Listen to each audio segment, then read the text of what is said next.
भारत भूमि पर रहते हैं या भारत भूमि से बाहर रहते हैं, किसी को प्रेत बाधा भूत बाधा है तो एक पीपल का पत्ता लेना जिसमें डंडी लगी हो, उसको 3 बार यूं यूं दिखा देना, उसकी भूत बाधा समाप्त। और यदि किसी को पढ़ाई में दिक्कत हो रही है, याददाश्त में कमजोरी है, तो उस पीपल के पत्ते पर मात्र परमात्मा का, श्री राम जी का स्मरण करना, माता सरस्वती का स्मरण करना, और उस बच्चे को एक ताबीज बना करके हाथ में बांध देना, उसको सरस्वती प्रकट हो जाएगी, उसका दिमाग विकसित हो जाएगा। और यदि घर में किसी प्रकार से नांग या सर्प से कोई दर्द दिखाई दे रहा है, कष्ट हो रहा है, बार बार काट रहा है, या घर में कोई नांग या परेशान कर रहा है, तो वही पीपल के पत्ते को अपने द्वार पे बांध देना, चौखट पर। तुम्हारे घर में बसेड़ा ऐसा कोई भी कीड़ा, जहरीला जीव आपके मकान में प्रवेश नहीं करेगा। जो दोगला नस्ल की कौम की कोई ऐसा कीड़ा है, कोई ऐसा जहरीला है, तो वो भी तुम्हारे घर में विष नहीं छोड़ पाएगा, जो मैं गारंटी देता हूं। जैसे मोर पंख के विषय में बताया जाता है, जिसके घर में मोर पंख होती है उसके घर में सर्प नहीं आता है, जिसके घर में मोर पंख होती है उसके घर में सर्प नहीं आते। उसी प्रकार से पीपल का पत्ता जिसके घर में द्वार पे टंगा हुआ है, पुड़िया में या नारियल के साथ में या किसी ताबीज के रूप में, तो आपके घर में ऐसा कोई भी जहरीला कीड़ा प्रवेश नहीं कर पाएगा। कोई भी कीड़ा, कोई भी सर्प, कोई भी नांग आपके घर में प्रवेश नहीं कर पाएगा। यदि कोई दोगली नस्ल की कोई ऐसी है जो आन और दुहाई नहीं मानती, तो वो तुम्हारे घर में विष नहीं फैला पाएगी, जो मैं गारंटी देता हूं।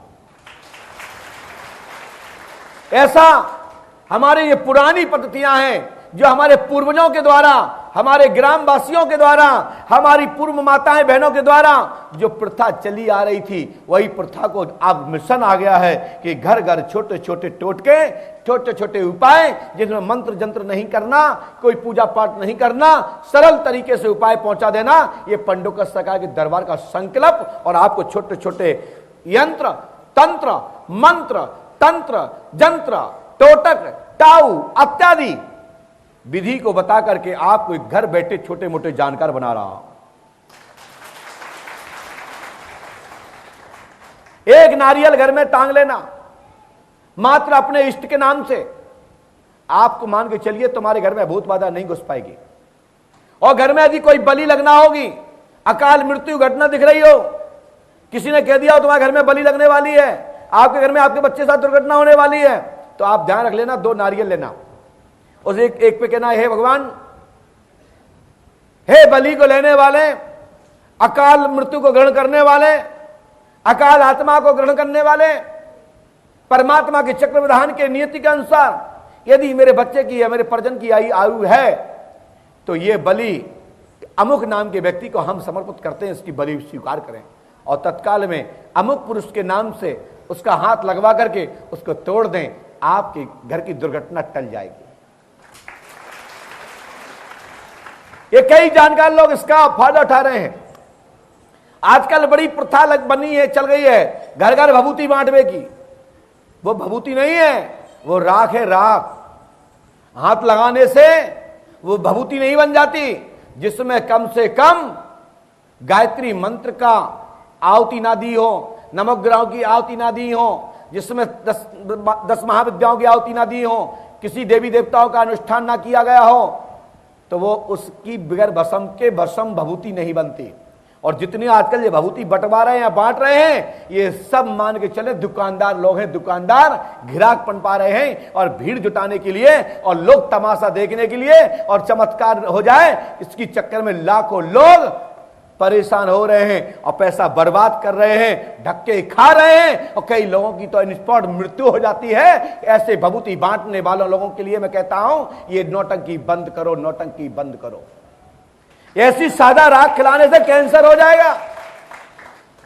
इसलिए यज्ञ की अनुष्ठान की भभूति छनवाइए और उसको वितरित कराइए, तो मैं गारंटी देता हूं वो भस्म का काम करेगी। जैसे लोह भस्म, स्वर्ण भस्म है ना, चांदी भस्म, अन्न भस्म, उसी प्रकार से यज्ञ भस्म भी होती है। अथर्ववेद के अंतर्गत मैं बोल रहा हूं।